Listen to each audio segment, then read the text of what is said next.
නිතරම පලා යන රාජධානියක් හිතාගන්නවත් පුරවන්ද ස්ථිර නිවහනක් නැතුව ආරක්ෂාව හොයාගෙන නිතරම තැනින් තැනට ගිය පාලන මධ්‍යස්ථානයක්. අද අපි කතා කරන්නේ ශ්‍රී ලංකාවේ ඉතිහාසයේ ඒ වගේ අඳුරු ඒත් හරිම කුතුහලය දනවන කාලපරිච්ඡේදයක් ගැනයි. ඉතින් මේ ප්‍රශ්නේ තමයි ඇත්තටම අද අපි කතා කරන මේ මුළු කතාවේම හදවත.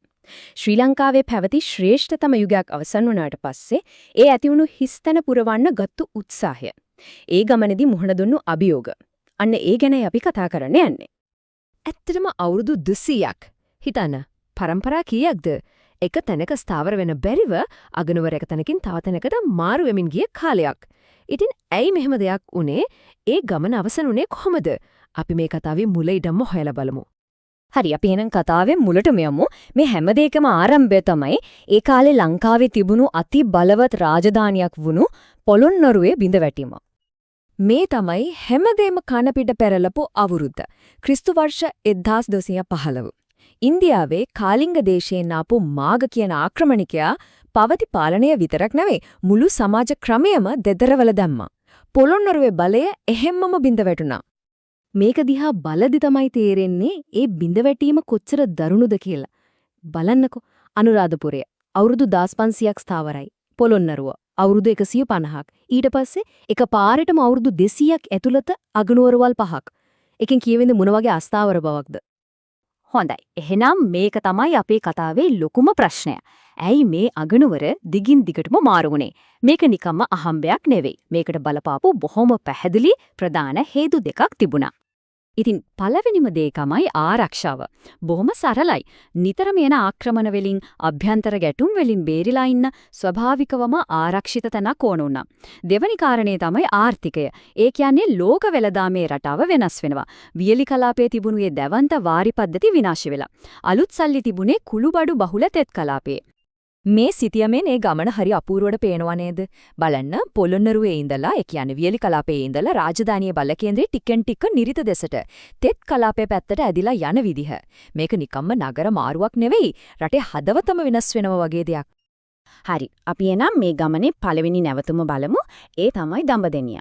මේ නව අගනුවර ආරම්භ කළේ තුන්වන විජයබාහු රජතුමා. දඹදෙනිය තෝරගත්තේ නිකම්ම නෙවෙයි. බලන්න මේ පර්වතයේ ප්‍රහිටීම. මේක ස්වභාවිකවම හැදුණු බලකොටුවක් වගේ. සතුරන්ට ලේසියෙන් උඩට එන්න බෑ. මේකෙන් හොඳටම පැහැදිලි ඒ කාලේ පාලකයන්ට ආරක්ෂාව කියන දේ කොයිතරම් ජීවිතේ කොටසක් වෙලා තිබුණාද කියලා. මේ වගේ ව්‍යාකූල කාලයක රටකට නායකයෙක් ඕන වෙනවානේ. ඒ අඩුව පිරෙව්වේ දෙවන පරාක්‍රමබාහු රජතුමා. හැබැයි එතුමා නිකම්ම රණශූරයෙක් විතරක් නෙවෙයි. එතුමාට කිව්වේ කලිකාල සාහිත්‍ය සර්වඥ පඬිත කියලා. ඒ කියන්නේ මහා උගතෙක්. ඉතින් මේ රජතුමාට මුහුණ දෙන්න වුණු අභියෝග එකක් දෙකක් නෙවෙයි. පළවෙනියටම අවුරුදු 40ක් තිස්සේ රට විනාශ කරපු කාලිංග මාඝව පන්නලා දෙම්මා. ඊළඟට මැලේසියාව පැත්තෙන් ආපු චන්ද්‍රභානු කියන ආක්‍රමණිකයා එක්ක එකපාරක් නෙවෙයි දෙපාලක්ම සටන් කරලා දිනුවා. හොඳයි. දඹදෙනියෙන් පස්සේ මේ ගමන කොහාටද ගියේ? අපි බලමු ඊළඟ අදියර. යාපහුව සහ කුරුණෑගල යුග. මේ කාලේදී ආරක්ෂාව හොයන ගමන්ම ලෝකයට එක්ක සම්බන්ධතා ගොඩනගා ගන්නත් උත්සාහ කරනවා. සතර හැම වෙලේම පිටින් එන්නේ නැහැ. හතරවන විජයබාහු රජු ඝාතනය වෙන්නේ ඇතුළෙන්ම ආපු කුමන්ත්‍රණයකින්. ඉතින් එතුමාගේ සහෝදරයා පළවෙනි බුවනික බාහු තේරුම් ගන්නවා මීටත් වඩා ආරක්ෂිත තැනක් ඕනේ කියලා. අන්නේ ඒකයි අගනුවර යාපහුවේ මේ දැවන්ත ගල උඩට ගෙනියන්නේ. මේක තමයි හරිම පුදුම හිතන කාරණයක්. රට ඇතුලේ මෙච්චර ප්‍රශ්න තියෙද්දිත් පළවෙනි පුවනික බාහු රජතුමා ඈත ඊජිප්තුවේ සුල්තාන්වරයාට දූතයෝ යවනවා වෙළඳාම ගැන කතා කරන්න. ඒ කියන්නේ මොන තත්ත්වයක් යටතේ වුණත් ලෝකයාත් එක්ක තිබුණු සම්බන්ධය අතහැරලා නැහැ. යාපහුවෙන් පස්සේ අගනුවර වුණේ කුරුණෑගල.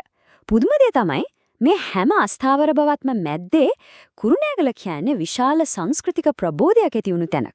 විශේෂයෙන්ම අපි කවුරුත් දන්න 550 ජාතක කතා පොත මුලින්ම සිංහලයට පරිවර්තනය වෙන්නේ මෙතනදී.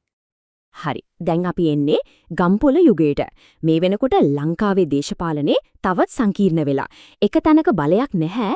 එකිනෙකාට විරුද්ධව බල කඳවුරු කීපයක්ම හැදිලා. ඒ දේශපාලනය කොච්චර අවුල් වුණත් ඒකෙන් මිනිස්සුන්ගේ නිර්මාණශීලීත්වය නවත්තන්න බෑ. මෙන්න ඒකට හොඳම සාක්ෂි. ගම්පල යුගයේ හැදුණු ලංකා තිලකය, ගඩලාදෙලිය වගේ මේ අපූර්ව නිර්මාණ. මේව නිකම්ම ගල් ගොඩනැගිලි නෙවෙයි. ඒ කාලේ තිබුණු ඔරොත්තු දීමේ හැකියාවේ සංකේත. ඔය අතරේ තමයි අලකේශ්වර කියන ප්‍රභූවරයා උතුරෙන් එන තර්ජන වලට මුහුණ දෙන්න කෝට්ටේ කියන තන මඩ වගුරක් මැද්දේ බලකොටුවක් හදන්නේ. ඒක තමයි ඇත්තටම අනාගතයේ මහා රාජධානියක ආරම්භය. අවසානයේදී අවුරුදු 200කට පස්සේ ඒ දිග ගමන නිමාවටපත් වෙනවා.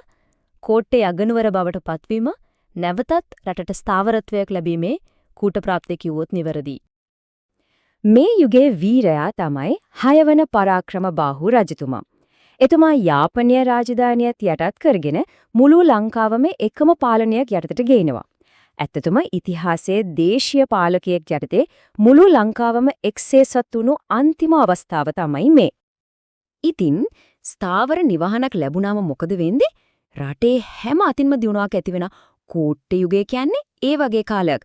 අධ්‍යාපනය දියුණු වුණා, තොටගමුවේ ශ්‍රී රාහුල හමුදුරෝ වගේ මහා පඬිවරු බිහි වුණා, සංදේශ කාව්‍ය කලාව උපරිමයටම ගියා. ඒක ඇත්තටම ස්වර්ණමය යුගයක්. අපි ආයෙමත් සිටියම දිහා බලමු. මතකද මුලින්ම දැක්ක ඒ පලා යන රාජධානිය? දැන් බලන්න ඒ මුළු දිවයිනම එකම බලයක් යටතේ එකතු වෙලා. අවුරුදු 200ක මහන්සිය අන්තිමට සාර්ථක වෙලා. හොඳයි. ඉතින් ඒ සැරිසරු රාජධානිය අන්තිමට තමන්ගේ නිවහන හොයාගත්තා. හැබැයි ඉතිහාසය අපිට උගන්වන එක දෙයක් තිරවා.